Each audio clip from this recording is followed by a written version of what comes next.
Hey all, so back with another installment of this series. If you haven't seen the first two, then I will go ahead and link the playlist in the description. I think that's probably the way to go. But the idea behind this, just to recap, is to go over who I consider to be the most important champions to have available for an alliance's and specifically a battle group's offense. The idea behind my first tier here is that if you do not have this champion ranked up, then you need to fix that ASAP. Not necessarily you, but at least one person in your battle group needs to have this character and be able to use them. The second tier are those where if you have someone with them ranked and who is proficient in them, it is probably going to simplify things. There are probably going to be otherwise problematic nodes and characters and matchups that are now that much easier for you. Okay, well, that whole lane can be taken by Greg over there with his tier 2 character. But these aren't necessarily ones that you need to have. And then I'm also going to mention a few at the end that I think I've taken to calling the Unproven. These are the ones where they're good champions and they could be useful in war, but I haven't necessarily seen it yet. So let's start off with our tier 1. So I keep saying that these are not ranked, and I do mean it, but yet again, we have an obvious first place here. It has to be Doom. His power control, his buff control, his crit resistance, his block proficiency, his damage. He's frankly a little overtuned. I think that his kit is extremely well balanced and put together, but when you combine it with the raw base stats that this guy has, he just dominates. Of course he dominates.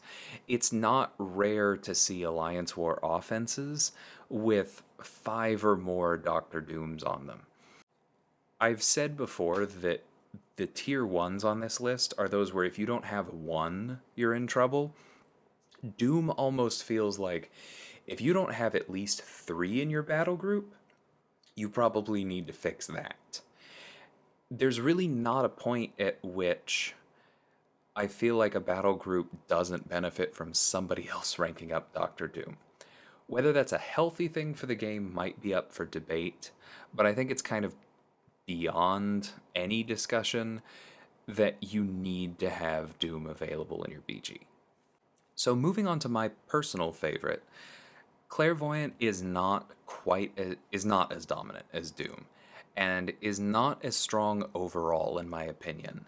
In part because she just doesn't have the base stats he does. She does not have his armor, his block proficiency, or his crit resistance. And so anybody who uses Claire on a regular basis knows how easy it is to die or think you might die with her. But the kit here is absolutely worth it. She has arguably better buff control than Doom's. It kind of depends on the matchup, but there are a number of nodes and champions on the map now that punish nullify specifically, or sometimes stagger. But Claire doesn't have that. She has a special debuff called buff immunity, which bypasses all of that. She bypasses Mystic Ward. She doesn't trigger return policy with buff immunity. Obviously, her normal nullifies do. But there are a number of fights on the map that cause problems for Doom specifically because they mess with his buff control. And Claire is usually one of the best options for almost all of those. Additionally, while she doesn't have Doom's unique shock immunity, she does have 3 other different immunities, and they're all pretty relevant. So this allows her to take things like the Chitinous Thorns node on path 3 in tier 2. This allows her to take Hazard Shift if you have a particularly troublesome defender there for other options, like maybe Arcus. There's a lot that she can do. She also bypasses Safeguard really effectively because the secondary damage that she does with her special 2 when in Hellfire mode bypasses those damage caps. Additionally, we recently sent one for a Korg in tier 1 on path 4, because that node stacks a whole bunch of weaknesses on you. And so, if you are having trouble maintaining distance from Korg, which can happen with somebody like Doom, then you might get enough of those weaknesses on you that you're just not doing a whole lot of damage. But Claire's Hellfire Special 2 again is not affected by any modification to her base damage. This means that it doesn't benefit from boosts or furies if you have access to those, but it's also not reduced by weakness. And so the differences in their two kits really allow both of them to shine on the map in a whole bunch of places, and they complement each other really well. This is another one where I don't think you necessarily need 5 to 8 Clairs in your battle group, but I do think you want at least probably 3, 2 or 3, in the hands of capable players. So this last one, we have to talk about the obvious part that Magik is not available as a 6-star. That's why she's the only one in all of these videos so far with that red border and not the blue. I personally do think that it would not be unfair for her to be released as a 6-star. She requires a fair bit more actual gameplay, and it's much easier to die with her than with somebody like Quake, who's the other one that people say can't come out as a 6-star. But leaving that debate aside, she still deserves this place on the list because there are still nodes on the map where the easiest option for it is, oh, such and such is quite good with magic. Let's send them with an advanced power boost and mystic power back boosts, and they will lock the entire fight down with magic, and they'll be fine. There are increasingly alternatives to this. I've taken a number of fights these last couple seasons with Mr. Fantastic in particular that used to be considered magic fights. And either Reed or now Spider-Man 2099 can often lock those fights down quickly enough that because they're available as 6-stars and they have other utilities and are generally a little bit tankier, they can replace magic effectively. But there's still places where you want her, and I still think that having a fair number of high sig 5-star rank 5 magics in your battle group is important to its flexibility. Especially because she's a 5-star, that means that the resource investment is not as steep, and so it makes it easier for me to say you should have a few of these. If she ever comes out as a 6-star, then her exact relationship to the others may be worthy of a bit more debate, but we'll cross that bridge when we get to it. So now I'm going to move into tier 2, and I can already feel my friend B McG getting mad at me for putting Sorcerer in tier 2. Because she is really, really good. And I originally did have her in tier 1, but the reason that I think she kind of drops into that second tier is because there are just too many alternatives for most of her uses. She is fantastic for Magneto bosses. She's my personal favorite counter there. She's great for Magneto on stun immune nodes. She has a few other bonuses. And if not for Untouchables, she is one of my favorite Domino counters. But the simple fact is that a number of the places that Domino is placed, basically anywhere other than Footloose, can still be a significant problem for Sorcerer, and we haven't been sending her all that much for anyone other than Magneto, because kind of like we talked about with Doom and Claire, there are so many nodes that punish Nullify or make it difficult right now, and there are also so many nodes that punish blocking, that her other big unique piece of utility, her ability to regen on block, is just kind of hard to bring to bear effectively right now. She's an amazing champion, but I don't necessarily feel that every battle group needs her.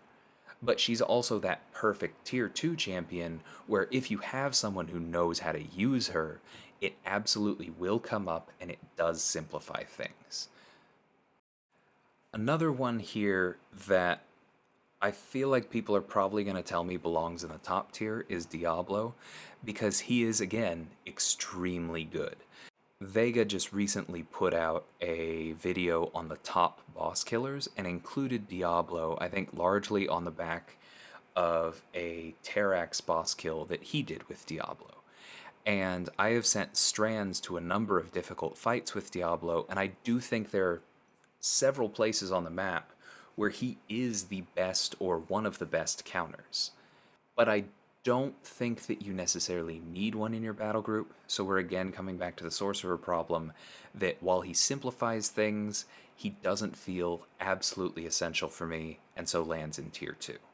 But incredible champion. Speaking of incredible champions, we have another one of my personal favorites, as you can probably tell by this screenshot of my roster where I have a Sig 180 rank 3. I love Tigra. I love playing her, and she is so, so good. She solves so many problems and can be used in so many more places than just to counter difficult projectile specials like she was originally kind of boxed into. But the problem is, a lot of the defenders against whom she is best are currently placed on nodes that just make things tricky for her. Like I've seen Thing lately has been on either the Sadist node, where I have taken her and it works, but the block damage just gets ugly because of all the debuffs she places on him. Or there are other nodes like the first node on Path 5 in Tier 1, where when you knock somebody down they go debuff immune. Yeah, Tigra can still stop his unstoppable, but it's going to be an extremely long fight if you keep losing your ruptures. Similar with Mighty Charge. There's still places that you can use her, and she can be very helpful. But I've just found that so often lately, when I'm looking around the map and trying to find a place to use Tigra, there's either something that gets in the way of her debuffs, something that gets in the way of her unblockable specials, or maybe something that would require her to have an immunity that she just doesn't have, and it just doesn't work out. When it works out, I love using her, and you can find war videos of me using her on my channel, but I think that she has to fit in that second tier. It's just kind of when she comes up, you're glad you have her. So next up we have one that may surprise some people, especially given some of the champions that I have him beating out. But in the current state of the map, hazard shift is a problem that needs to be reckoned with, and sometimes Mephisto just really is the most elegant solution. So I don't think that you need to have one. We don't, but we have had access to one, not in my battle group, but in other battle groups in the past at SSX, and it has made things easier. He is not nearly as fast as Ghost or Rolk or usually even Claire, but he often shuts down those fights and just kind of laughs at them, and that's kind of the definition of this tier, so I do think he fits here. So at this point, I'd like to just quickly go through some of the ones that I consider unproven. I have seen some very cool gameplay with Hood that seems to mostly rely on his ability for damage, which actually kind of surprises me because I've always been more of the opinion that Hood, after his rework, was more about utility, was more about his stagger, his fate seal, the hex ability accuracy reduction, his guaranteed misses to control a fight. But I have seen some pretty impressive videos of him basically just being used as a nuke in places where other champions like Corvus or Ghost can't go. So he may get moved up at some point in the future, but I still consider this, like I said, unproven. Same vein, we have Sigil Witch. She can put out some really impressive numbers. And kind of like we talked about with some of the early ones, she has a very reliable nullify if you play it correctly. But I have not yet been convinced that she has enough other utility or that the risks in using her justify that damage output for her to be someone that you would actively want to plan around and go, oh, Well, this makes this war easier because I can just send Sigil Witch to this path. It's very possible I may change my mind, especially as we start seeing footage of her from people who are not in the, I don't know, 99.9th percentile of skill as far as players go, but we'll see how that goes. Another one that I'd love to promote in the future is Mojo. Some of the same things that I was saying about Claire that put her in the top tier next to Doom kind of apply to Mojo as well, because he has a completely unique method of buff control. He gets around damage caps, he has a unique approach to sustainability, kind of like Sorcerer Supreme. He's a really interesting champion, and I have seen great things from him on war nodes from my friend Spinnaker. But Spinnaker was using a rank 5, and in a lower tier where the nodes are slightly different. So while that impressed me, and that's why Mojo was on this list in the first place, I haven't seen any tier 1 alliances really commit to having both a 6-star rank 3 Mojo on defense and one at high sig available for offense, such that you can really see where he fits. But I'm really hoping to see that in the future. And then we have Dr. Voodoo here, an old favorite of mine. I've had the 5-star maxed out for a very long time. He's an absolute beast. He does mainly rely on Nullify, so he doesn't have any truly unique methods of buff control. But when you have him duped, he can get around Mystic Ward because the 50% extra ability accuracy actually applies after the reduction from Mystic Ward. I use this all the time in Alliance Quest.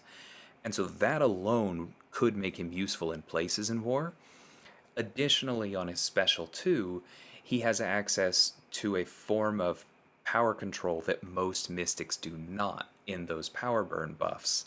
And he has access to power drain, and he has access to that power siphon on his special 3. Plus, once you have him duped, he has access to ability accuracy reduction and debuff lengthening, allowing him to get around Limber. There's definitely a kit here that could be relevant in war, but he kind of has the inverse problem with Magik. He's more like Hyperion in that people kind of forgot about him to some extent and stopped using him for a while. Now that he is barely available as a 6-star, I'm hoping we see some footage that allows me to promote him because I love this guy. Last up, Symbiote Supreme. He's not really unproven, it's more just that I think his time may have passed a little bit. He's still one of the best options for Magneto bosses.